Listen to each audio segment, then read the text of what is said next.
মানুহৰ শৰীৰটো আমি এনেই পোৱা নাই। কোটি কোটি জন্মান্তৰে জীৱে নৰ দেহা ধৰে যাৰ থাকে পুণ্যৰ সঞ্চয়, যে আমি ইতিপূৰ্বে যি জন্ম লৈ আহিছো সেই জন্মত অকণ অকণ পুণ্য সঞ্চয় কৰাৰ ফলত আমি এনেকুৱা মানৱী জন্ম এটা পাইছো। এই মানৱী জন্ম পাই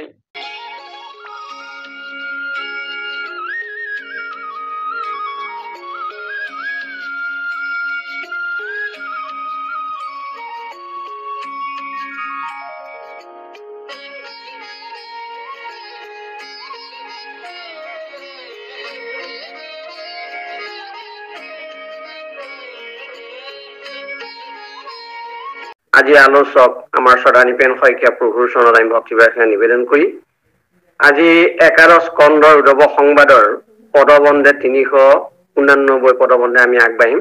কৃষ্ণ জয় গুৰু Shankar Krishna.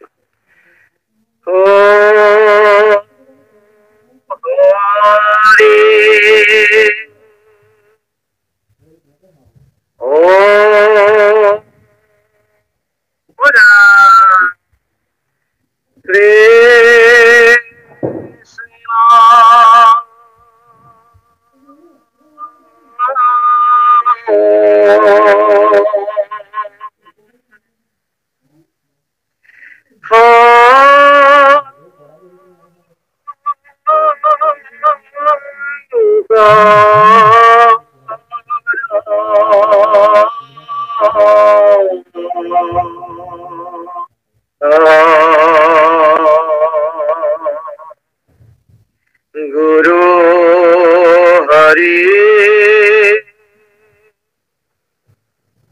Ram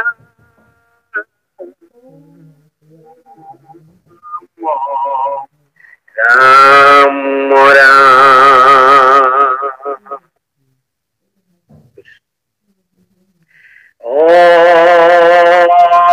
Namah Bhagavate Vasudevaya.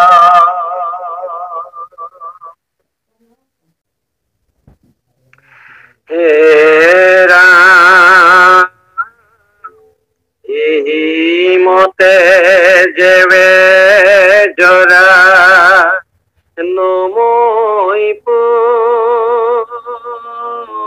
Puri Mathe দিলন্ত নির্ভয় তাক জগত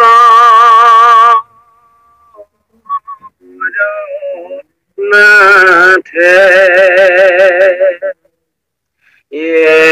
রাম উঠ উঠ ব্যাধ ভয় নকৰ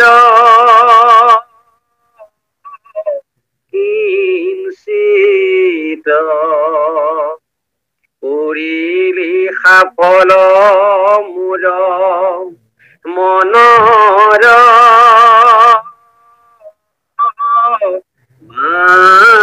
বাঞ্ছিত। হে ৰাম মোহৰ ভকতি দেখি তুষ্ট হইলু বৰ সশৰীৰে সত্তৰে স্বৰ্গক লাগিল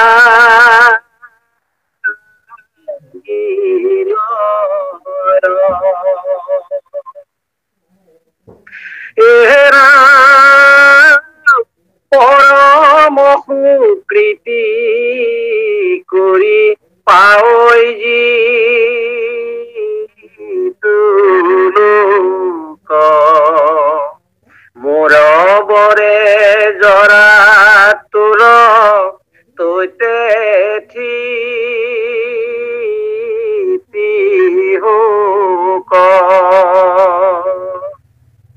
কৃষ্ণ কৃষ্ণ জয় গুৰু শংকৰ। পৰম শ্ৰদ্ধাৰ তেওঁ চৰণ সমবেত হৈ থকা ভক্তপ্ৰাণ বাপ মানুহ সমস্ত আই মাতৃসকল, সমস্ত জনৰ চৰণত আমি পুনৰবাৰ সেৱা নিবেদন কৰিছো।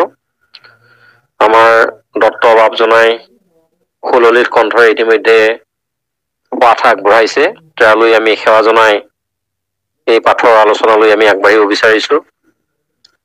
এয়া একাদশ স্কন্ধ কৃষ্ণ উদ্ধৱ সংবাদ। আজি 389 নম্বৰ কুটৰ পদচন্দৰ পৰা ইয়াৰ আৰম্ভ হৈছে। ইতিমধ্যে ইয়াৰ মুখ্য যি কথা ভকত সমস্তই ইতিমধ্যে আগৰ পাঠত গম পাইছেই যে ভগৱন্তই পূৰ্বৰ এটা কৰ্মৰ ফলত তেওঁ জৰা বা ব্যাধৰ ওচৰত ঋণগ্ৰস্ত হৈ থকাৰ কাৰণে তাই যেতিয়া অস্বস্থৰ তলতে আউজি পেলাই বহি আছিল আৰু তেতিয়া ব্যাধে ইফালে চিকাৰ বিচাৰি আহি তেওঁৰ চৰণ দুখন ৰঙা দেখি হৰিণই গৰমত জীৱা মেলি থকা বুলি ভাবি শৰ প্ৰহাৰ কৰিছিল আৰু সেই শৰ প্ৰহাৰ কৰাৰ পৰিণতিতেই ভগৱন্তই যি নৰচেষ্টা লোকক দেখুৱাইছে, সংসাৰত জীৱ যেতিয়া উৎপত্তি হয় এটা সময় হলে সেই জীৱই এই সংসাৰ এৰি পেলাই গুচি যাবলগীয়া হয়। ভাগৱতে কৈছে, আজি কি কালি কিবা সতেক অন্তৰে, অৱশ্যে মৃত্যু আছে সবে জগতৰে। কাৰবাৰ দুদিন আগ আৰু কাৰবাৰ পাছ, কিন্তু এই জগতত যিমানেই জন্ম গ্ৰহণ কৰিছে এদিন মৃত্যু অনিবাৰ্য। গতিকে ভগৱন্তই যদিও 3টা কাৰণত এই ধৰাধামত তেওঁ অৱতাৰ লবলগীয়া হৈছিল, তেওঁৰ কাৰ্য সাধন কৰাৰ পিছত এই ধৰাধাম ত্যাগ কৰি যাবৰ কাৰণে তেওঁৰ যি সুপৰিকল্পিত পৰিকল্পনা, এই পৰিকল্পনাৰ সুফল ৰূপ আমি ইয়াতে দেখা পাবলৈ সক্ষম হৈছো। আৰু সেইকাৰণে তেওঁ সেই ব্যাধৰ হাতত শৰ গ্ৰস্ত হৈ পেলাই সেই শৰৰ পীড়াতেই তেওঁ প্ৰাণ ত্যাগ কৰিবলগীয়া এটা নিদৰ্শন আমালৈ এৰি থৈ গৈছে। অৰ্থাৎ এই কাহিনীখিনি নকলেও সকলো ভকতে নিশ্চয় বুজি পাব যে পূৰ্বতে আমাৰ ৰাম অৱতাৰত যিখিনি কথা হল তাৰ পৰিণতিতে আজি ব্যাধ আৰু ৰামচন্দ্ৰই কৃষ্ণৰূপে ইয়াত জন্ম লব লগা হৈছিল। আৰু সেয়েহে তাৰ পৰিণতি তেতিয়া কৈছে, এহি মতে যেবে জৰা নমৈ পৰি মাথে, দিলন্ত নিৰ্ভয়তাক জগতৰ নাথে। অৰ্থাৎ এই ব্যাধে যেতিয়া তেওঁক দেখা পাই পেলাই মই কি ভুল কৰিলো, যিজনৰ চৰণত সেৱা কৰি জগতৰ লোকে মোক্ষ প্ৰাপ্তি হব পাৰে, ধন সম্পত্তি সুখ আনন্দৰ গৰাকী হব পাৰে, সেইজনক মই শৰৰ দ্বাৰা প্ৰহাৰ কৰি তেওঁক এনেকুৱা এটা অৱস্থালৈ লৈ গলো, মই পাপৰ পৰা কেনেকৈ উদ্ধাৰ পাম, গতিকে মোৰ উপায় নাই। এই বুলি তেওঁ ইনাই বিনাই যেতিয়া কান্দিছে, তেতিয়া কৈছে দিলন্ত নিৰ্ভয়তাক জগতৰ নাথে। গতিকে জগতৰ গৰাকী, যাক আমি কৃষ্ণ বুলি কৈছো, জগতৰ পৰম সত্তা, এই প্ৰভুৱন্তই তেওঁক নিৰ্ভয় প্ৰদান কৰিছে আৰু প্ৰদান কৰি কৈছে, উঠ উঠ ব্যাধ ভয় নকৰ কিঞ্চিত। হেৰা ব্যাধ, তুমি কোনো ভয় বা শংকা কৰিব নালাগে, তুমি উঠা, কাৰণ কৰিলে সাফল মোৰ মনৰ বাঞ্ছিত। যে মোৰ পূৰ্বতে মই যিখিনি কৰ্ম কৰি থৈছিলো আৰু ইতিমধ্যে মই যি কৰ্মৰ কাৰণে এই জগতত অৱতাৰ লবলগীয়া হৈছিল, গতিকে মোৰ কৰ্ম যেতিয়া শেষ হৈ গল, মই এতিয়া ইয়াৰ পৰা মই বিদায় লোৱাৰ সময়। গতিকে মই মানুহ হিচাপে নৰচেষ্টা যিখিনি দেখুৱালো, এই নৰচেষ্টাৰ মই যাতনা ভুগি পেলাই এই সংসাৰ পৰা মই বিদায় লব লাগে। গতিকে তুমি মোৰ মনৰ সেই বাঞ্ছিত খিনি তুমি পূৰণ কৰি দিছা, গতিকে তুমি ইয়াত কোনো ভয় বা শংকা কৰিবলগীয়া নাই। তোহৰা ভকতি লবি তুষ্ট ভইলো বৰ। অৰ্থাৎ ভগৱন্তক ভক্তি কৰিবলৈ হলে ভগৱন্তৰ গুণ নাম কলিযুগৰ লোকৰ কাৰণে থৈ গৈছে। গতিকে সেই গুণ নাম যেতিয়া তেওঁ শ্ৰৱণ কীৰ্তন কৰিছে, ভগৱন্তক যেতিয়া তুতি কৰিছে, ভগৱন্তক যেতিয়া প্ৰাৰ্থনা জনাইছে, তেওঁ কৰা কামৰ প্ৰতি যেতিয়া তেওঁ অনুতাপ হৈ পেলাই সেই অনুতাপৰ ক্ষমা প্ৰাৰ্থী যেতিয়া হৈছে তেওঁ, তেতিয়া তেওঁৰ যিখিনি প্ৰাৰ্থনা তুতি বা ভক্তি, সেই ভক্তিত ভগৱন্ত সন্তুষ্ট হৈছে আৰু সন্তুষ্ট হৈ গৈছে, সশৰীৰে সত্তৰে স্বৰ্গক লাগিলৰ, যে তোমাৰ যি পুণ্য আছে এই পুণ্যৰ ফলত তুমি এই সশৰীৰে তুমি স্বৰ্গলৈকে যোৱাৰ কাৰণে তুমি দিহা কৰা। আৰু পৰৱৰ্তী কৈছে, পৰম সুকৃত্য কৰি পাৱই যিটো লোক, যে মানুহে মনৰ বশৱৰ্তী হৈ জীৱই যেতিয়া কৰ্ম কৰিব, সেই কৰ্মৰ তেওঁ ফল নিশ্চয় ভোগ কৰিব লাগিব। গতিকে ব্যাধে যি কৰ্ম কৰিলে, সেই কৰ্মৰ ফলত তেওঁ তেওঁ নিৰ্দিষ্ট জেগালৈকে তেওঁ যোৱাৰ সুবিধা হ'ব। কিন্তু ভগৱন্তৰ বাক্য যে মানুহে যদি সৎকৰ্ম কৰে, সৎ কৰ্মৰ ফলত তেওঁ নিৰ্দিষ্ট সৎ ঠাইলৈকে যাব, অসৎ কৰ্ম যদি কৰে তেওঁ সেই অসৎ ঠাইলৈকে যাব। সেইকাৰণে কৈছে পৰম সুকৃত্য কৰি পাৱই যিটো লোক, যে সু কাম অৰ্থাৎ ভাল কাম কৰিলে যি ঠাইলৈকে যাব লাগে, মোৰ বৰ জৰীয়া তোৰা হৈ তৈতে তিতি হওক, যে মোৰ আশীৰ্বাদ বা মোৰ বৰত তোমাৰ সেই ঠাইলৈকে তোমাৰ যোৱাৰ ব্যৱস্থা হওক। গতিকে তোমাক মই সেইটো মোৰ ফালৰ পৰা মই বৰ প্ৰদান কৰিছো। গতিকে তোমাৰ সেই গতি তোমাৰ তেনেকেই হওক, সেই বুলি ব্যাধক ভগৱন্তই আশীৰ্বাদ প্ৰদান কৰিছে। আৰু সেইমতে ব্যাধে তেওঁ গতি কৰিবলৈ সক্ষম হৈছে। কৃষ্ণ জয় গুৰু শংকৰ।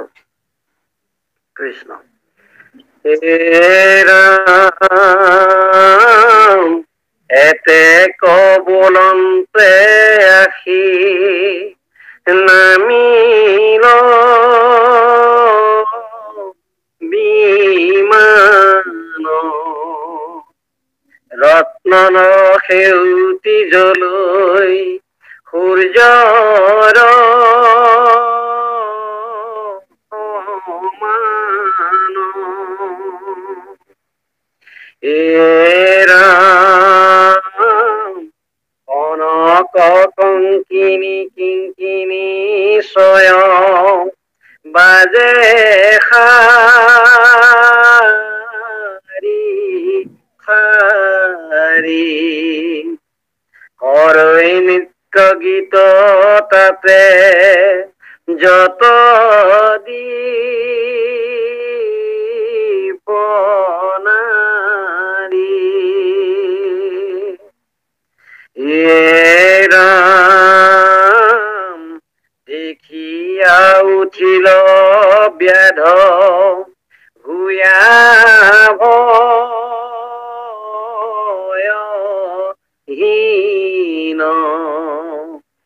কৃষ্ণক কৰিল তিনি বাৰ প্ৰদক্ষিণ,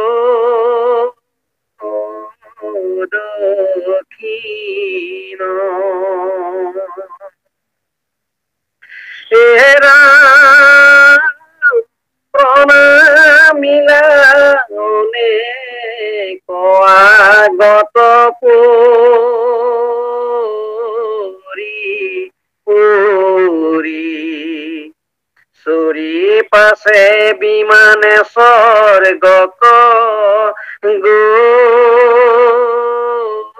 গৈলা লৰি।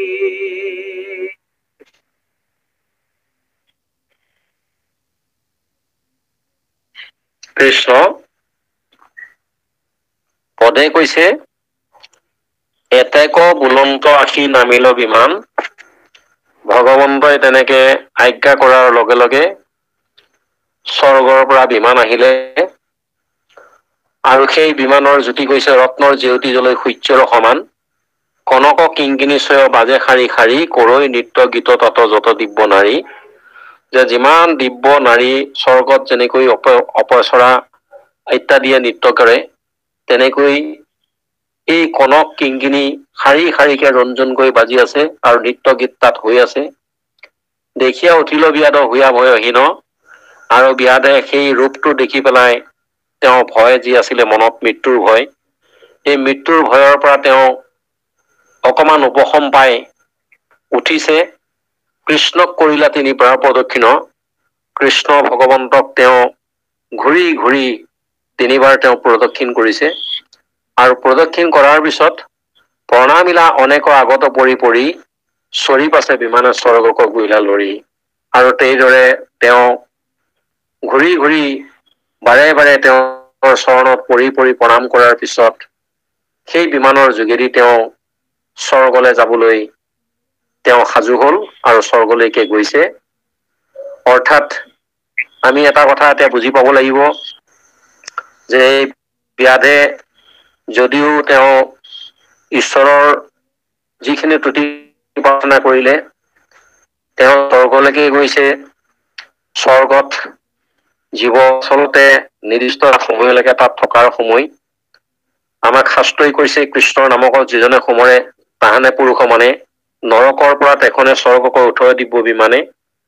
যে নৰকৰ পৰা উদ্ধাৰ হবলৈ স্বৰ্গলৈকে যাব পাৰে, নিজৰ বলত আৰু বংশ পৰিয়ালৰ পুত্ৰ পুত্ৰাদিসকলে যদি ভক্তি কৰে সেই স্বৰ্গকো হৰাই বা স্বৰ্গকো হাত এৰুৱাই বৈকুণ্ঠলৈকে স্থান প্ৰাপ্তি হ'ব পাৰে। গতিকে ব্যাধে যি কৰ্ম কৰিলে সেই কৰ্মৰ ফল তেওঁ ভোগ কৰিবই লাগিব। গতিকে আমি জীৱ মাত্ৰেই সংসাৰলৈ আহিছো, এই জীৱ মাত্ৰে সংসাৰলৈ আহি আমি কৰ্ম কৰিবই লাগিব। সেই কৰ্ম যাতে আমি কোনো কাৰণতে ঈশ্বৰ সেৱাৰ পৰা বঞ্চিত হৈ পৰাংমুখ হৈ কেতিয়াও বেয়া কৰ্ম কৰিবইলগীয়া নহয় আৰু আমি সদায় যাতে সৎ কৰ্মৰ প্ৰতি মনোনিৱেশ কৰিব পাৰো সেইটোৰ কথাৰ প্ৰতি আমি গুৰুত্ব দিব লাগিব।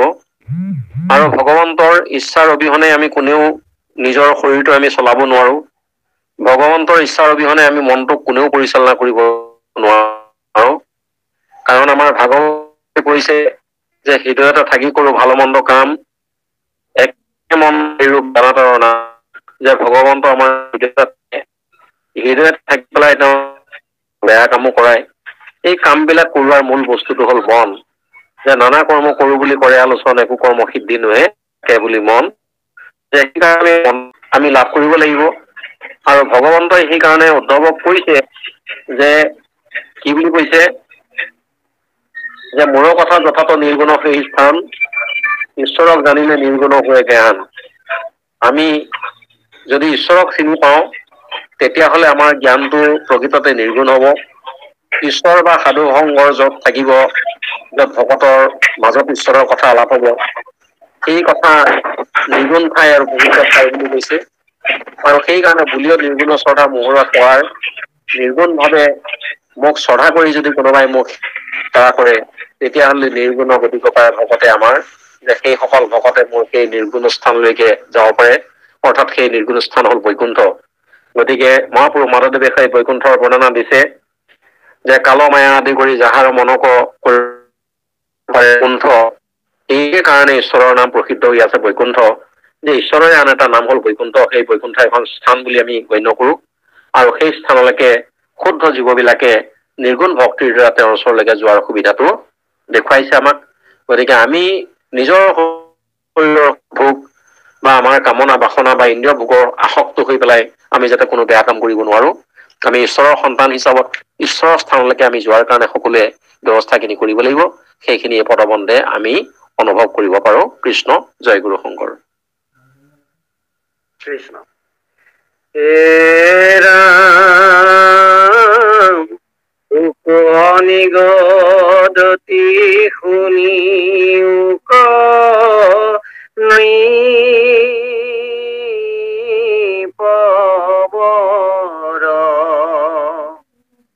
যেন কথা হইল তুইত আতয়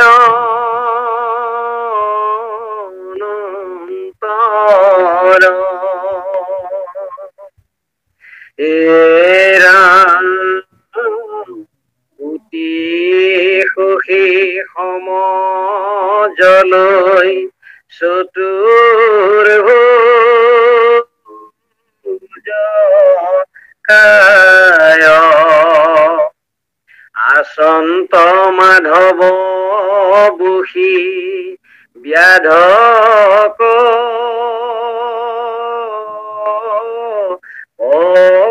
অথায় এৰা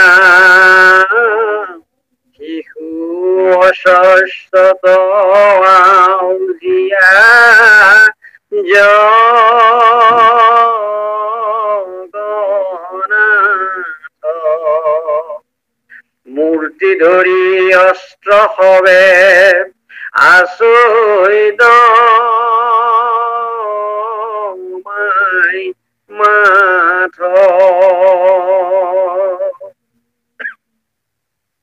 এৰা মদনৰো দৰ্প গুৰুই ৰূপক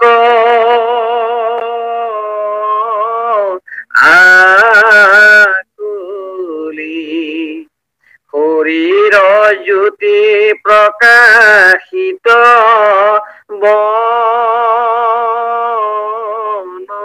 বনস্থলী। কৃষ্ণ।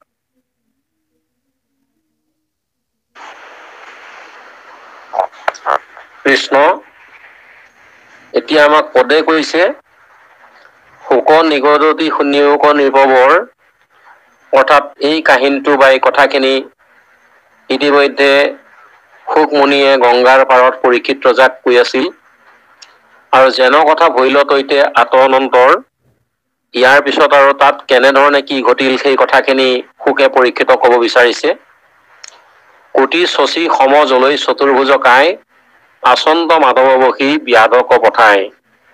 যে ভগৱন্তই চতুৰ্ভুজ ৰূপ ধৰি কোটি সূৰ্যৰ দৰে, কোটি শশী চন্দ্ৰৰ দৰে তেওঁৰ শৰীৰৰ আভা প্ৰকাশ কৰি পেলাই তেওঁ তাতে বহি আছে ব্যাধক পঠাই। আৰু সেই সময়ত কি হৈছে, শিশু অস্বস্থতা আহজীয়া জগন্নাথ, যে ভগৱন্তই অস্বস্থ শিশু অস্বস্থ এজোপাত নিজৰ গা আউজি পেলাই তাতে বহি আছে। আৰু মূৰ্তি ধৰি অস্ত্ৰসৱে আছে নমাই মাথ, ভগৱন্তৰ যি চতুৰ্ভুজ মূৰ্তিত চাৰি অস্ত্ৰ, যে শংখ চক্ৰ গদা পদ্ম, এই সমস্ত অস্ত্ৰসমূহেও মূৰ্তিমন্ত ভাৱে তেওঁলোকে মূৰ দোৱাই পেলাই ভগৱন্তৰ এই সময়ত বিষাদৰ তেওঁলোকে মূৰটো দোৱাই পেলাই তেওঁলোকে আছে। আৰু মদনৰো দৰ্পহৰৈ ৰূপক আকলি, ভগৱন্তৰ যি শ্ৰীমুখৰ আভা, চৌদিশে যি তেওঁৰ উজ্জ্বলতা, এই সমস্ত উজ্জ্বলতাত শৰীৰৰ জ্যোতি প্ৰকাশিত মনস্থলী, যে গোটেই বননিখন পোহৰাই তুলিছে। আৰু সেই যিটো বিনন্দীয়া ৰূপ, এই ৰূপে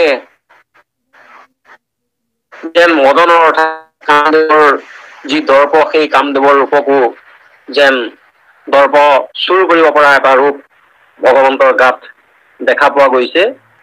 গতিকে ইমান সুন্দৰ এটা নিৰ্মল আভা লৈ পেলাই ভগৱন্তই তাত নিজে বৈকুণ্ঠ প্ৰয়াণৰ চেষ্টাৰে তেওঁ তাত বহি আছে। এই ৰূপটো আজি ভগৱন্তৰ আগত বৰ্ণনা দিছে। আৰু এই কথাখিনিকে শুকমুনিয়ে পৰীক্ষিতৰ আগত বৰ্ণনা দি আছে। কৃষ্ণ জয় গুৰু শংকৰ। কৃষ্ণ।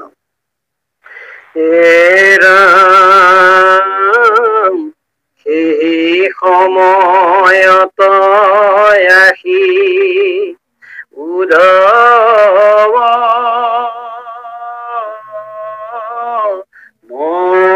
মহন্ত বিচাৰি ফুৰন্তে মাধৱক দেখিলান্ত।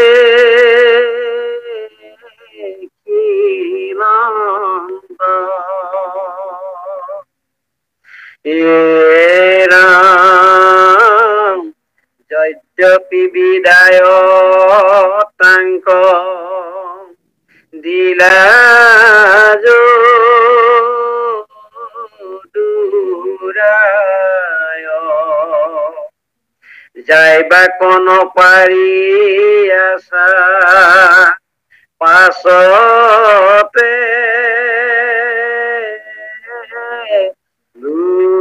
লুকাই।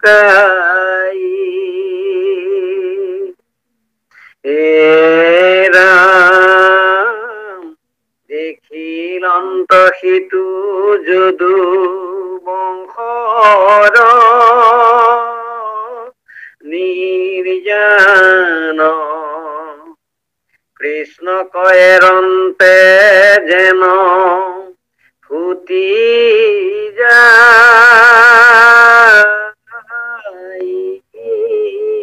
প্ৰাণ।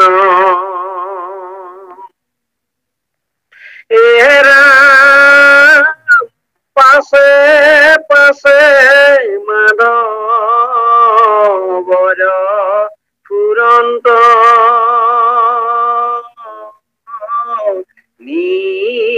নিচুকি, ভয়তে মেদন্ত দেখা পাৰন্ত গুমুকি। কৃষ্ণ। কৃষ্ণ জয় গুৰু শংকৰ। তেনেকুৱা এটা সময়তেই উদ্ধৱে পুনৰ আহি ভগৱন্তক মনে মনে চাইছেহি। পদে কৈছে, সেই সময়ত আহি উদ্ধৱ মহন্ত বিচাৰি ফুৰন্তে মাধৱক দেখি লন্ত। ভগৱন্তক তেওঁ দেখা পালে। যদ্যপি বিদায় তাংক দিলা যদু ৰায়, যাই বাক নপাৰি আছা পাছতে লুকাই। ভগৱন্তই ইতিপূৰ্বে তেওঁক পঠিয়াই দিছিল যে হেৰা উদ্ধৱ, ইতিমধ্যে মই এই ধৰাধামলৈ অহাৰ যি কৰ্ম কৰিলো, তুমি ইয়াৰ পৰা যোৱাগৈ, তোমাৰ কাম আছে। কাৰণ তেওঁ বিদায় দিয়াৰ আগমুহূৰ্তত কৈছিলে যে তুমি আমি দুয়ো গৈলে মিলব অনৰ্থ, লুপ্ত হ'ব জ্ঞানৰ এইটো ভকতিৰ পথ। যে যিটো জ্ঞানৰ ভক্তিৰ পথ, এই ভক্তিৰ পথটো সমাজত নাইকিয়া হৈ যাব তুমি মই দুয়ো গলে। আৰু দুৰ্জনে পিৰিবে লোক যাইবে গতি, ভকতিক ৰাখি তুমি থাকিও সম্প্ৰতি। যে মই যেতিয়াই ধৰাধাম এৰি গুচি যাম, দুৰ্জনে প্ৰজাক অত্যাচাৰ কৰিব, পাপে চাৰিওফালে আৱৰি লব, আৰু এই ডাকৰ দ্বাৰকাখনো সাগৰত তল যাবগে। গতিকে তুমি ইয়াত ৰৈ নাথাকিবা। গতিকে তোমাক মই দায়িত্ব দিছো যে শ্ৰৱণ কীৰ্তন ভক্তিটো তুমি প্ৰৱৰ্তন কৰি থাকিবৰ কাৰণে পৃথিৱী পৰ্যটন কৰি থাকিব লাগিব। আৰু তেওঁ পঠিয়াই দিয়াৰ পিছতো সেই উদ্ধৱে বিষাদত যাব পৰা নাই তেওঁ, আৰু বাৰে বাৰে তেওঁ উদ্ধৱৰ ওচৰলৈ ঘূৰি ঘূৰি আহি পেলাই আছেহি, চাইছেহি। আৰু সেইকাৰণে কৈছে, দেখিলন্ত সিটো যদু বংশৰ নিৰ্যান। তেওঁ নিজে যদু বংশটো কেনেকৈ ধ্বংস হৈ গৈছে, ইমান এটা সুবৃহৎ বংশ, সেই বংশটো নিঃশেষ হৈ গৈছে। কৃষ্ণক এৰন্তে যেন ফুটি যায় প্ৰাণ। আৰু এই মুহূৰ্তত তেওঁ প্ৰাণৰ বান্ধৱ হৃদয়ত থকা ঈশ্বৰ কৃষ্ণক তেওঁ এৰি গুচি যোৱাটো তেওঁৰ কাৰণে প্ৰাণ ফুটি যোৱা সদৃশ তেওঁ অনুভৱ কৰিছে। বিষাদত তেওঁ ভাগি পৰিছে। আৰু পাছে পাছে মাধৱৰ ফুৰন্ত নিচুকি, ভয়তে নেদন্ত দেখা পাৰন্ত ভুমুকি। সন্মুখত ওলালেও জানোচা তেওঁক, তোমাক যাবলৈ কৈছিলো তুমি কিয় যোৱা নাই, এই বুলি এষাৰ কয় বুলি তেওঁ ভয়তে মনে মনে ভুমুকি ভুমুকি মাৰি তেওঁক চাই আছে। এই এটা বিৰল যিটো পৰিৱেশ ভগৱন্ত আৰু তেওঁৰ প্ৰাণৰ বান্ধৱ উদ্ধৱ, এই কথাটো তেওঁ দেখুৱাইছে। কাৰণ কীৰ্তনতো উদ্ধৱক কৈছে যে ভকতেহে মুৰহীৰে জানিবা উদ্ধৱ, ভকতৰ জনৰজনা মহিষে বান্ধৱ। যে মই বিনে ভকতে নিচিন্তে কিছুৱান, ভকততা পৰে মই নিচিন্তু আন। হেৰা উদ্ধৱ তুমি মোৰ প্ৰাণৰ বান্ধৱ। কাৰণ ব্ৰহ্মা হৰ হলায়তো লক্ষ্মী প্ৰিয় জায়া, পৰম সুন্দৰ মোৰো দেখা এইটো কায়া। যে ব্ৰহ্মা হওক, হৰ হওক, হলায়ুধ হওক, এইসকল মোৰ পৰম মৰমৰ। তাতোকৈ মোৰ আটাইতকৈ মৰমৰ হল মোৰ প্ৰিয় ভাৰ্যা লক্ষ্মী। কিন্তু সেই লক্ষ্মীতকৈও মই তোমাক বেছি চেনেহ কৰো, তোমাক শ্ৰদ্ধা কৰো, তোমাক মৰম কৰো। গতিকে সেইজন বান্ধৱে উদ্ধৱে ঈশ্বৰ কৃষ্ণক এৰি কেতিয়াও গুচি যাব বিচৰা নাই। আৰু সেইকাৰণে তেওঁ বাৰে বাৰে নিচুকি নিচুকি তেওঁক চাই আছে, ভুমুকিয়াই ভুমুকিয়াই চাই আছে, জানোচা সন্মুখত ওলালেও তেওঁ এষাৰ কিবা কব। এই ভাৱেৰে তেওঁ অতি আকুল ভাৱেৰে তেওঁৰ ৰূপটো মনে মনে চাই থাকিবলৈ তেওঁ বিচাৰিছে। আৰু তেনেদৰে চাই আছে কৃষ্ণ। জয় গুৰু শংকৰ। কৃষ্ণ। এৰা পুৰন্ত সংকুচি চাপি চুপি কৰি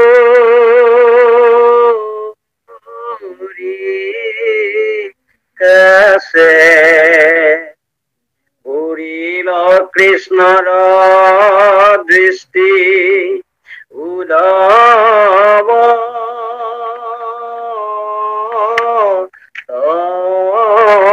পাছে।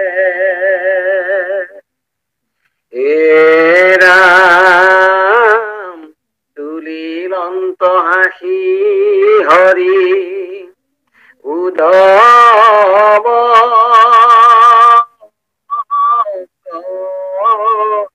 দেখি আশা আশা কিছু ভয় নকৰি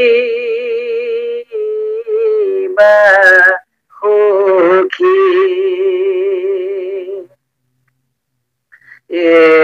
ৰাম হেম শুনি উদ্ধৱৰ উলসিল জীৱ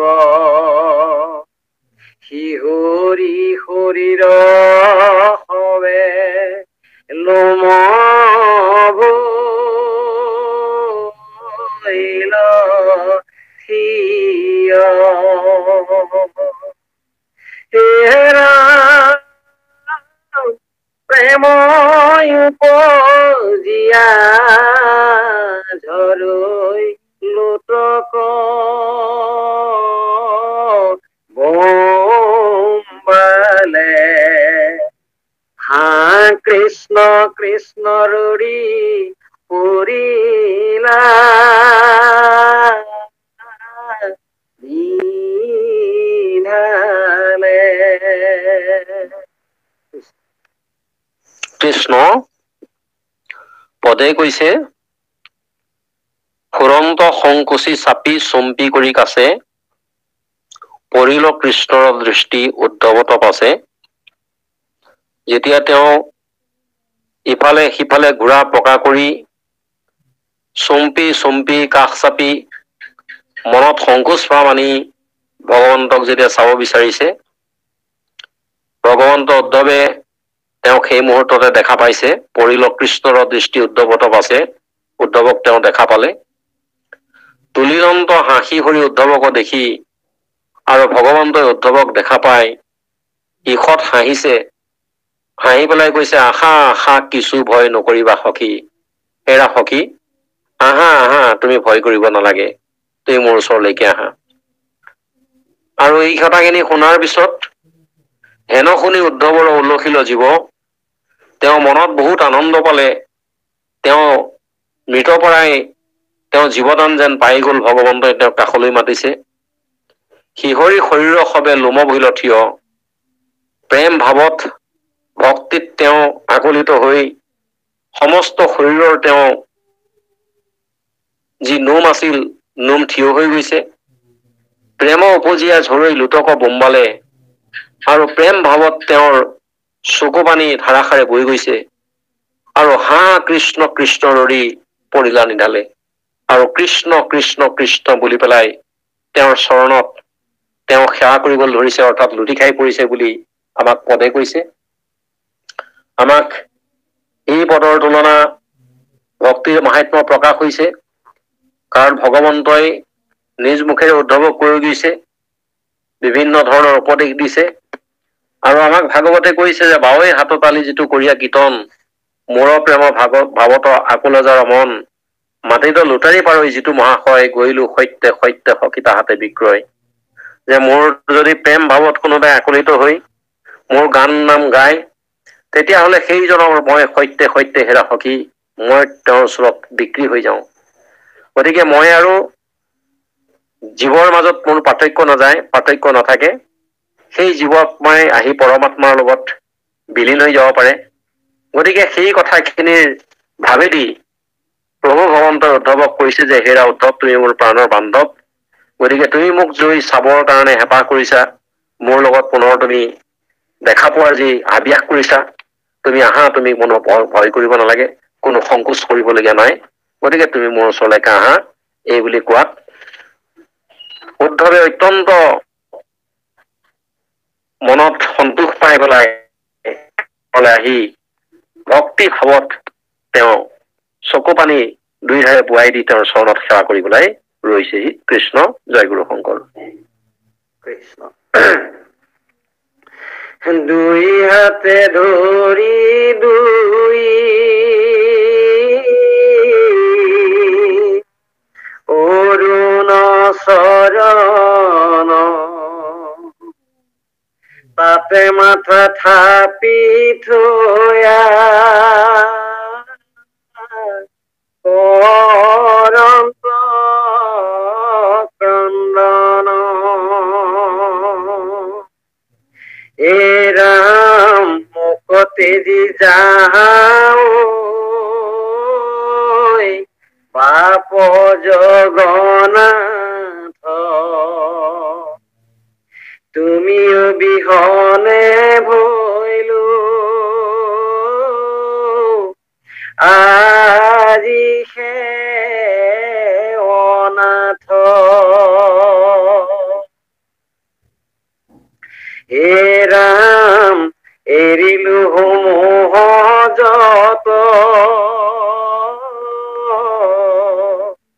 পুত্ৰ পৰিবাৰ এই চৰণকে মাত্ৰ কৰিলো সাৰ এৰা আকৌ হৰুৱাইলো আৱে কিনো মন্দ ভাগি মোক কাক দিয়া নাথ যাকো লাগি কৃষ্ণ তুমি মোক এৰি যাবলৈ ওলাইছা। তুমি অনেৰি হনে ভৰিলো আজি সেই অনাথ। তুমি এৰি যোৱাৰ পিছত আজি মই অনাথ হৈ গলো আৰু। অৰ্থাৎ ভগৱন্ত হৈছে আমাৰ সকলোৰে গৰাকী, তেওঁ নাথ।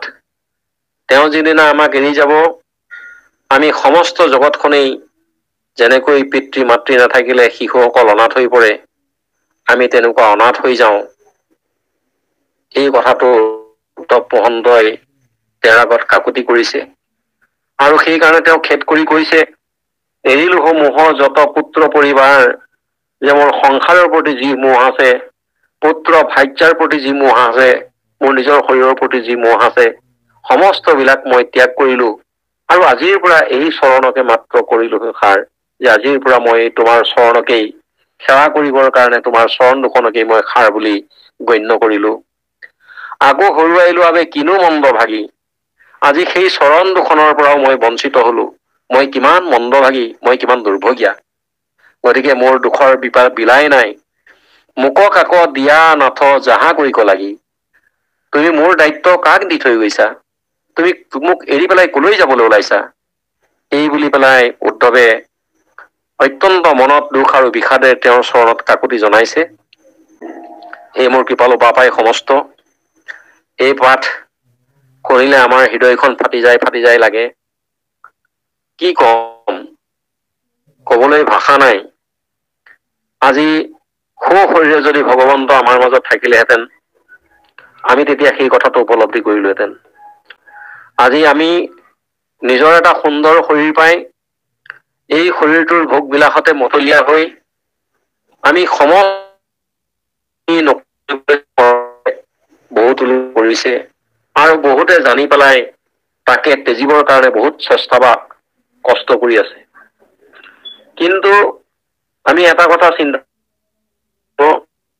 যে মানুহৰ শৰীৰটো আমি এনেই পোৱা নাই যে চতুৰ্ভুগ সাধন কৰিবৰ কাৰণে লগাই মানুহৰ শৰীৰটো ভগৱন্তই আমাক বহুত জন্মৰ পিছত আমাক দিছে, যে কোটি কোটি জন্মান্তৰে জীৱে নৰ দেহা ধৰে যাৰ থাকে পুণ্যৰ সঞ্চয়, যে আমি ইতিপূৰ্বে যি জন্ম লৈ আহিছো সেই জন্মত অকণ পুণ্য সঞ্চয় কৰাৰ ফলত আমি এনেকুৱা মানৱী জন্ম এটা পাইছো।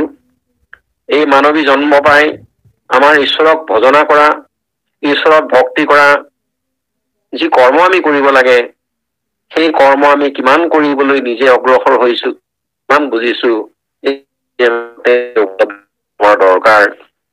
কাৰণ ভগৱন্তই কৈছে ধৰ্ম অৰ্থ কাম মুখ্য পুৰুষাৰ্থ চাৰি, ফুৰে যত লোকে তাৰ উপায় বিচাৰি, কৃষ্ণৰ ভকতি তাৰ পৰম উপায়, তাতোপৰি অন্য পুৰুষাৰ্থ নাই। আমি মানুহৰ শৰীৰতে আমি ধৰ্ম কৰিব লাগিব, অৰ্থ আমি উপাৰ্জন কৰিব লাগিব বা শাস্ত্ৰৰ অৰ্থ বিচাৰিব লাগিব। নিজে কোন ক'ৰ পৰা আহিলো, মোৰ কৰ্ম কি, মোৰ গতি কলৈ হব, এইখিনি আমি চিন্তা কৰাৰ প্ৰয়োজন আছে। আৰু তাৰ পিছতে জীৱনৰ মুক্তি বুলি যিটো কোৱা হৈছে, সেই মুক্তিৰ আমি চিন্তা কৰিব লাগিব। কিন্তু একান্ত ভকতসকল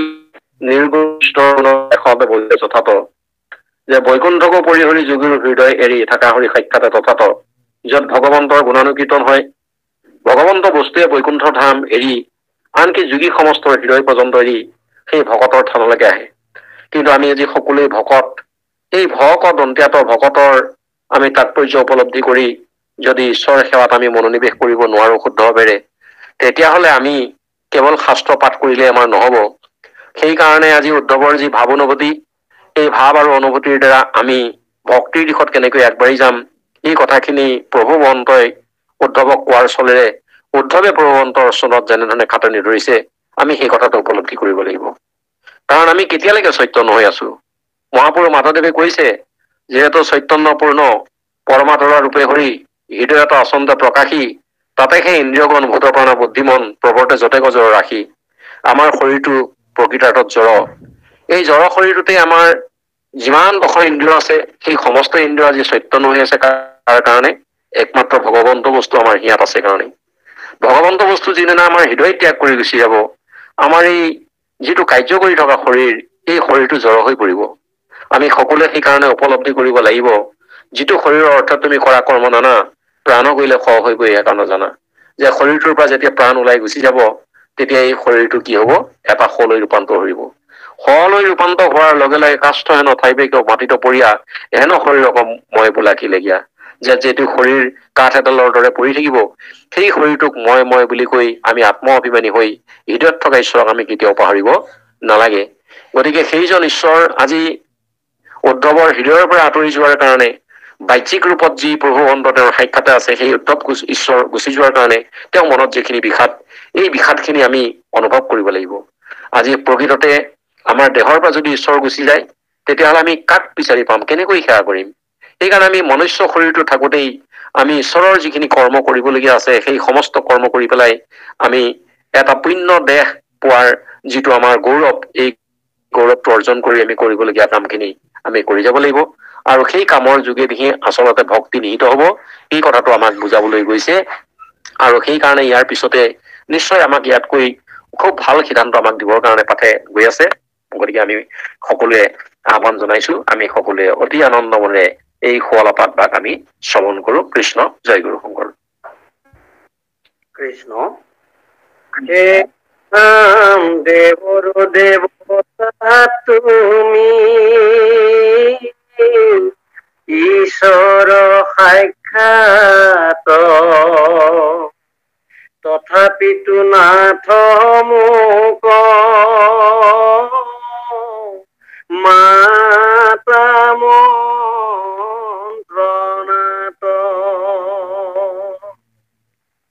হে ৰাম তজু আগে কমনয়, ধম মই পাপী, উৱা সখী বুলি মাতা,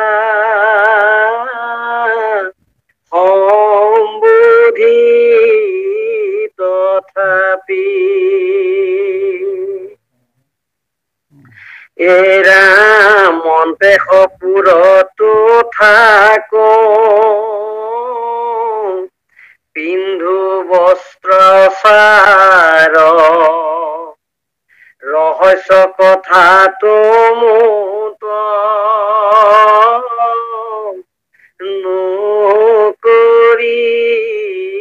নকৰিলাই আৰ।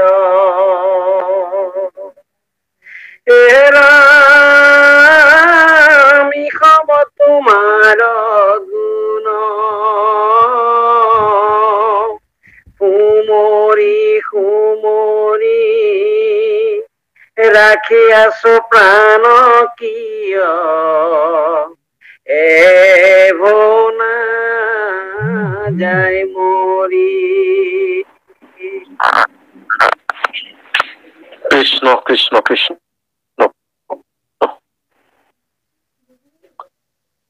উদ্ধৱে কৈছে, দেৱৰো দেৱতা তুমি ঈশ্বৰ সাক্ষাৎ। তুমি যিমান দেৱতা আছে সেই দেৱতা বিলাকৰো দেৱতা, আৰু তুমি জগতৰ ঈশ্বৰ সাক্ষাৎ, তোমাক মই চিনি পালো। তথাপিতো নাথ মোক মাতা মন্ত্ৰণাত, তথাপিতো তুমি মোক নানা মন্ত্ৰণা দি মোক মাতিছা। তুজো আগে কমন অধমময়ী পাপী, উৱা সখী বোলো মাতা সম্বোধি তথাপি। তথাপিতো তুমি মোক সখী বুলি সম্বোধন কৰি মাতিছা। মই এটা মহাপাপী, মই তোমাৰ মহিমা কেনেকৈ বুজি পাম? তুমি জগতৰ ঈশ্বৰ, তুমি তথাপিতো তুমি মোক ইমানখিনি বিভিন্ন সময়ত সৎ পৰামৰ্শ দিছা, মোক ভক্তি ধৰ্ম ৰাখিবলৈ কৈছা, নানান ধৰণৰ মন্ত্ৰণা দিছা, সাধু সংগ লাভ কৰিবলৈ দিছা, শ্ৰৱণ কীৰ্তন কৰিবলৈ দিছা, আৰু মই তোমাক সখী বুলি গণ্য কৰি আছো। অন্তেশ পুৰতো থাকো, পিন্ধো বস্ত্ৰ ছাৰ, ৰহস্য কথা কমতো নকৰিলা। যে পৰম তত্ত্ব যিটো ৰহস্যৰ কথা, সেই তত্ত্বৰ কথাও তুমি মোক আঁৰ নকৰাকৈ তুমি কৈছা। অন্তঃপুৰত থাকোতেও তোমাৰ যি বস্ত্ৰ, যি অলংকাৰ, সেই সমস্ত মোৰ লগত একেই, বা আমি পিন্ধিছো, লৈছো, বা তুমি এৰা অন্ন আমি খাইছো। ইষব তোমাৰো গুণ সুমৰি সুমৰি, ৰাখি আছো প্ৰাণ কি হৈব নাযাও মৰি। অৰ্থাৎ ভগৱন্তৰ সেই গুণসমূহ উদ্ধৱে হৃদয়তে ধৰি ৰাখিছে, আৰু সেই পুৰণি কথাবিলাক সুমৰি সুমৰি তেওঁৰ মনলৈ যি ভাৱ আহিছে তাকে ভগৱন্তৰ আগত তেওঁ নিবেদন কৰিছে। এতিয়া আমি সেই কথাটোকে চাব লাগিব যে আমি গৃহস্থী এখন পৰিচালনা কৰি আছো। এই গৃহস্থীবিলাক পৰিচালনা কৰোঁতেও আমি সদায় নানান মায়া মোহ বিষয় জঞ্জালত পৰি ঈশ্বৰৰ মুখৰ পৰা, ঈশ্বৰৰ চৰণৰ পৰা, সেৱাৰ পৰা আমি বিচলিত হৈছো নেকি? শাস্ত্ৰত কৈছে যে আমি সদায় সেইজন ঈশ্বৰক সেৱা কৰি থাকিব লাগে। প্ৰত্যেকটো কৰ্মতে ঈশ্বৰৰ গুণ নামবিলাক নিহিত কৰি আমি ভক্তিৰ মাজত বিলীন হৈ থাকিব লাগে। তেতিয়া আমি সমস্ত দুখৰ সাগৰ যি তিনি তাপ আছে, এই তিনি তাপৰ পৰা আমি উদ্ধাৰ হৈ থাকিব পাৰো। গতিকে আমি যিয়েই কৰ্ম নকৰো কিয়, সমস্ত কৰ্ম কেৱল ঈশ্বৰৰ চৰণত যদি অৰ্পণ কৰি কৰো, তেতিয়াহলে আমি তাৰ নিশ্চয় সুফল লাভ কৰিবলৈ সক্ষম হম। যত ধৰ্ম কৰ্ম কৰা কৃষ্ণত অৰ্পণ, তেৱে অপ্ৰয়াসে সিজিবেক নিজ প্ৰয়োজন। যে আমাৰ প্ৰয়োজনীয় যিমানখিনি সংসাৰত লাগে, আমি যদি ধৰ্মই হওক কৰ্মই হওক সমস্তখিনি ঈশ্বৰৰ চৰণত যদি আমি সমৰ্পণ কৰি দিব পাৰো, তেতিয়াহলে আমি সেই মনে বাঞ্ছিত সকলো ফলৰ আমি গৰাকী হব পাৰিম। সেইকাৰণে আমাক কৈছে, ৰাম কৃষ্ণ নাম কীৰ্তনৰ নদী নাই জিথানত, অ ভকতৰ সংগ জড়িত নাই। ব্ৰহ্মাৰ ভুৱন মৈলি অপবিত্ৰ সিটো আতি, থাকিবাৰ যোগ্য নোহে ঠাই। সেইকাৰণে আমি পুৱা গধূলি নিতৌ ঈশ্বৰ সেৱা, শ্ৰৱণ কীৰ্তন, প্ৰভুসন্তৰ গুণ নাম বিলাক যদি লৈ থাকো, তেতিয়াহলে আমাৰ ঘৰখন পবিত্ৰ হব। আৰু সেয়াই আমি বৈকুণ্ঠ ধামলৈ পৰিণত কৰিব পাৰিম। যি বৈকুণ্ঠ ধামত আমি থাকি পেলাই মৃত্যুৰ পিছত স্বৰ্গলৈ গৈছো, নৰকলৈ গৈছো, বৈকুণ্ঠলৈ গৈছো, আমি কল্পনা নকৰিলেও ইয়াতেই থাকি জীৱনৰ মুক্তিৰ কাম আমি কৰি যাব পাৰো।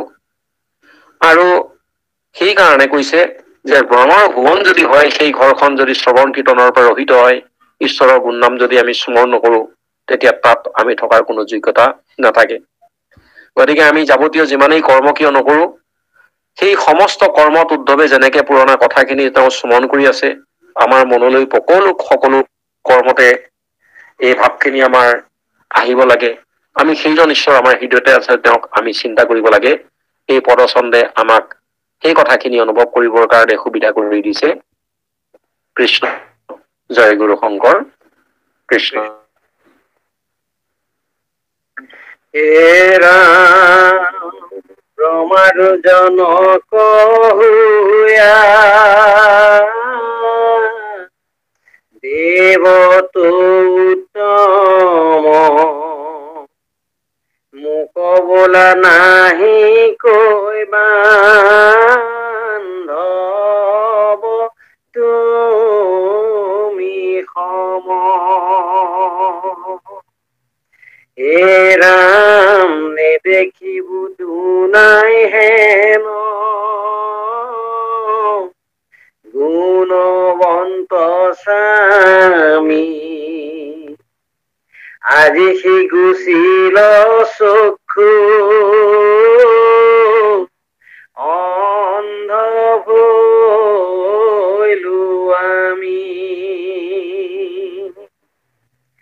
হে ৰাম চামৰে ধূলি বোকাক, শীতল শয্যাত, কাৰ পদ পংকজক, জান্তিব নিদ্ৰাত এৰাম কাক সেৱা কৰি আখো পিবুৱাৱে দিন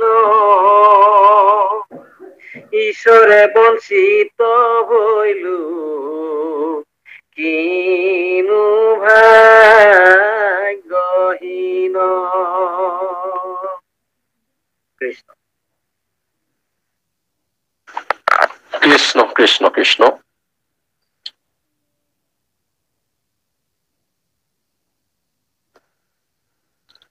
উদ্ধৱে ভগৱন্তৰ লগত পতা কথা ব্ৰহ্ম আৰু জনক হুইয়া দেৱতো উত্তম যিমান দেৱতা আছে সেই দেৱতাতকৈ তুমি উত্তম দেৱতা আৰু ব্ৰহ্মাক তুমিয়ে স্বজন কৰিছিলা যিজন ব্ৰহ্মাই অন্য জীৱসমূহক সৃষ্টি কৰিছিল সেইকাৰণে জনক আৰু জনক তেওঁ আৰু তথাপিতো মুক বোলা নাহিকে বান্ধৱ তুমি সম যে হেৰা উদ্ধৱ তোমাৰ সমান আৰু বান্ধৱ নাই বুলি তুমি মোক কৈছা নেদেখিব দুনাই হেন গুণৱন্ত স্বামী গতিকে ইমান গুণৱন্ত এজন ভগৱন্ত বা আমি গৰাকী বা স্বামী আমি কেতিয়াও নাপাওঁ আৰু আজিহে গুচিলো চক্ষু অন্ধ কৰিলো আমি যে আজি তুমি মোৰ ওচৰৰ পৰা গুচি যোৱাৰ পিছত মোৰ চকুৰে মই নেদেখা হৈ যাম অন্ধ হৈ যাম গতিকে আজি তুমি যাবলৈ ওলাই কি কাম কৰিবলৈ লৈছা মই উপায় পোৱা নাই মনত তেওঁ স্মৰণ কৰিছে চামৰে ধূলিব কাক শীতল শয্যাত কাক মই শীতল শয্যাত শুৱাই লৈ চামৰে বিচি দিম আৰু সেই শয্যাত মই কেনেকৈ তেওঁ নচুৱাই থাকিম দোলা তেনেকে সেই কথাখিনি তেওঁ অনুভৱ কৰিছে কাৰ পদ পংকজক জান্তিব নিদ্ৰাত যে কাৰ চৰণ সেৱা কৰিবলৈ মই ভগৱন্তক শুই থাকোতে তেওঁ চৰণত পিটিকি পিটিকি ভগৱন্তক নিদ্ৰা লৈছিল এইখিনি মই কেনেকৈ কৰিম আকৌ সেৱা কৰি খপিব আবে দিন কাৰ চৰণত সেৱা কৰি কৰি মই দিন কটাম ঈশ্বৰে বঞ্চিত ভইলো কিনো ভাগ্যহীন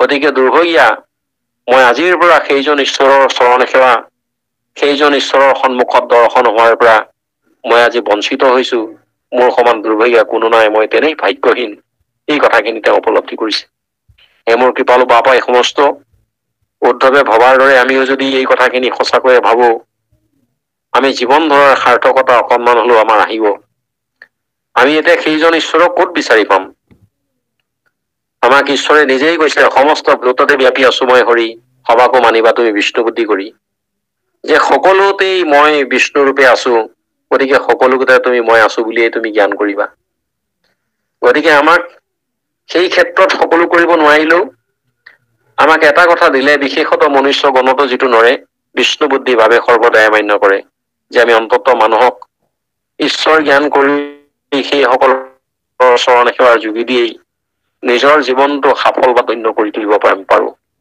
কিন্তু আমি আজি কলিৰ মলমতি মনো হিচাপত আমাৰ যিখিনি আমি কৰণীয় কৰ্ম এই কৰ্ম আমি সাংসাৰিক কৰ্ম কৰিবই লাগিব কৰাৰ উপৰিও যাতে সাধু সন্তৰ প্ৰতি আমাৰ সদ্ভাৱ থাকে সেইসকলক শ্ৰদ্ধা ভক্তি মৰম চেনেহ যাতে কৰিবলৈ আমি কোনো কাৰণে পাহৰি নাযাওঁ আপদ বিপদত আমি কৰিবলগীয়া সহায় বা মাত এষাৰ দিয়াৰ পৰা যাতে আমি কোনো বঞ্চিত হবলগীয়া নহয় সেই কথাটো আমি উপলব্ধি কৰিব লাগিব আৰু ইয়াত ধন জন ঐশ্বৰ্য গৌৰৱ এইবিলাক আমাৰ লগত আমি সেইবিলাক লৈ যাব নোৱাৰা সম্পত্তি যিবিলাক সম্পত্তি আহৰণ কৰিছো সেই সম্পত্তিও আমি কোনেও লৈ যাব নোৱাৰো গতিকে আমি লৈ যাব পৰা এটাই মাত্ৰ বস্তু আমাক দেখুৱাইছে যে যত দেখা ধন শৰীৰৰ স্বজন মৰিলে লগে নাযায় ধন সম্পত্তি আমি যিমান আহৰণ কৰিছো আমি কোনেও লৈ যাব নোৱাৰো নিজৰ শৰীৰটো হওক আত্মীয় স্বজন হওক আমাৰ মৃত্যুৰ পিছত আমি কোনেও সেইবিলাক লৈ যাব নোৱাৰো আমি লৈ যাব পৰা এটাই মাত্ৰ বস্তু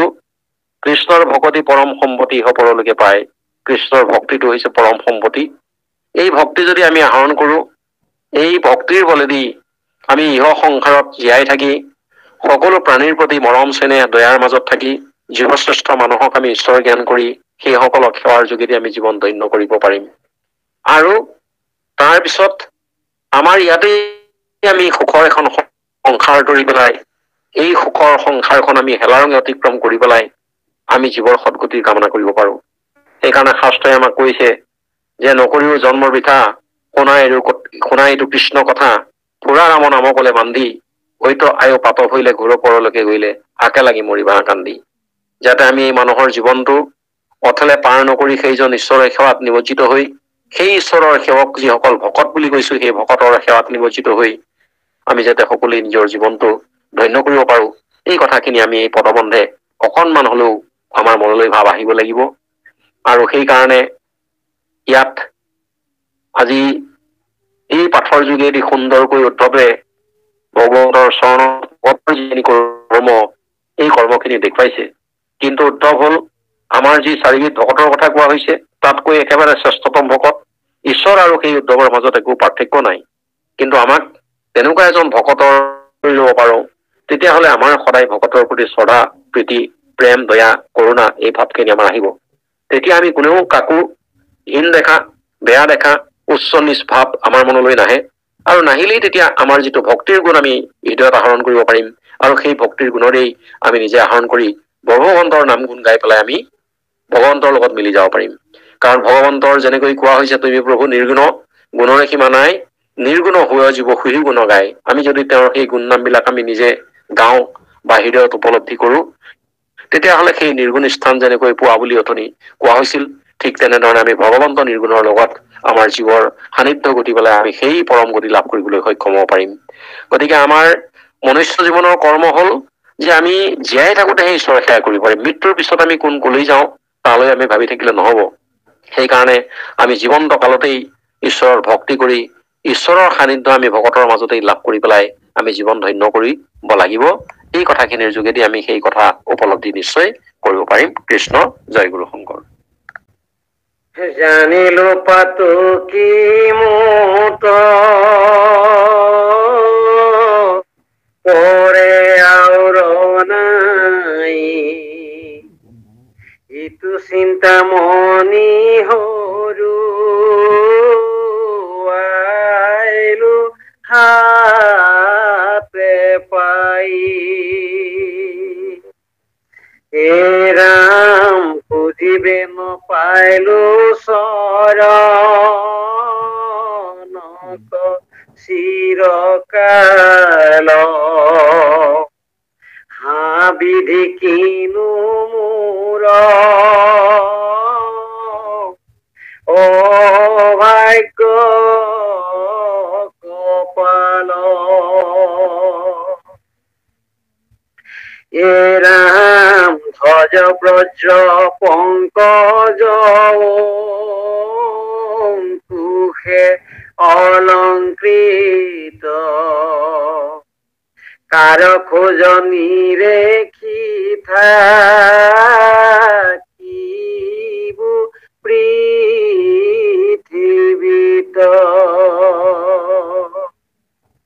হে ৰাম আজি গল উৎসৱ বিধৱা ভৈল ভূমি,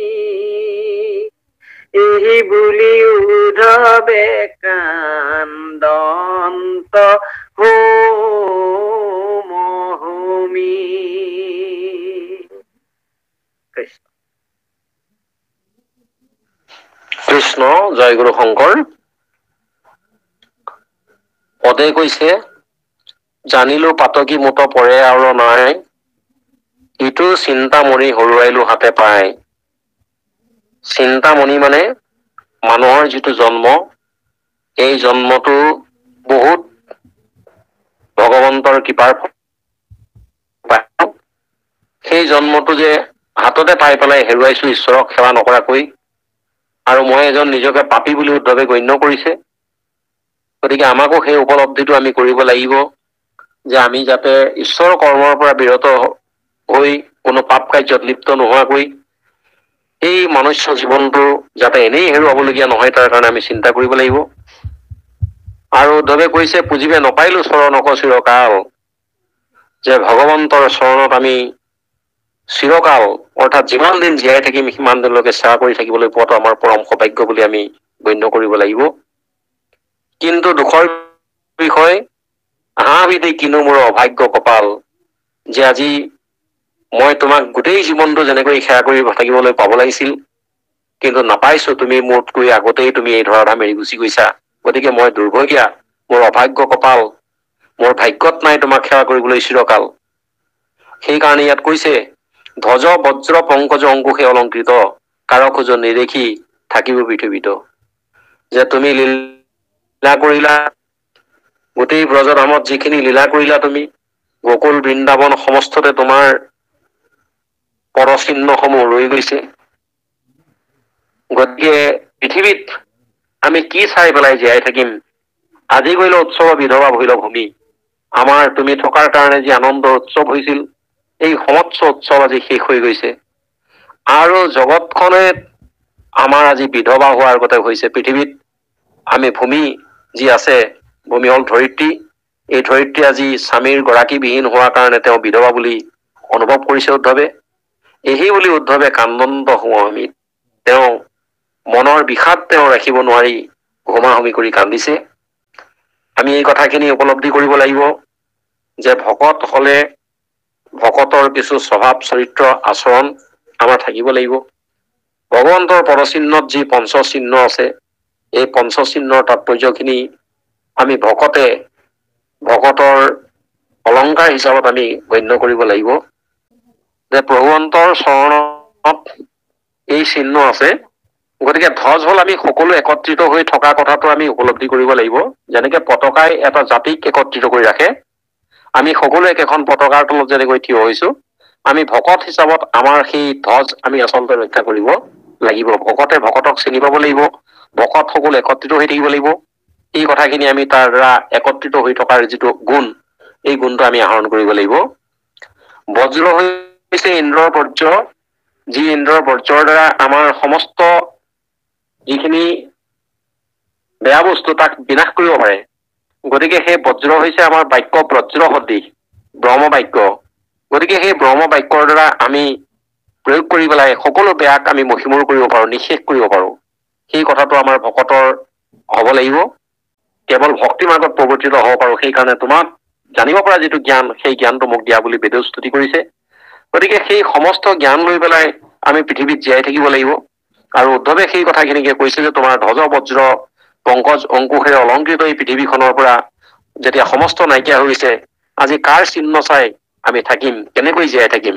এই কথাখিনি ইয়াত উপলব্ধি কৰি উদ্ধৱে অমাহমিকৈ কান্দিছে।